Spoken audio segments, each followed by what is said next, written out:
السلام عليكم. لا تنسوا الاعجاب بالفيديو والاشتراك في القناة تشجيعا لنا لنستمر بنشر المزيد ان شاء الله. السلام عليكم، مرحبا بكم في قناتكم أخبار مميزة. قبل أن نبدأ الفيديو لا تنسوا الاشتراك في القناة والضغط على زر الجرس ليصلكم كل ما هو جديد إن شاء الله. مرحبا بكم مرة ثانية.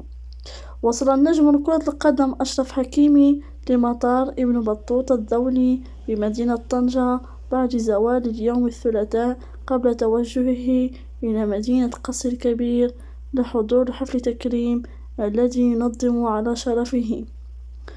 وتتواصل في هذه الأثناء استعدادات بالملعب البلدي بمدينة القصر الكبير لاستقبال ابن المنتقى النجم الدولي المغربي أشرف حكيمي لاعب باريس سان جيرمان الفرنسي من أجل مشاركة في الحفل الذي خصصته جامعة مدينة قصر الكبير له اعترافا بمساهمته في إنجاز الذي حققه المنتخب الوطني المغربي في المونديال قطر.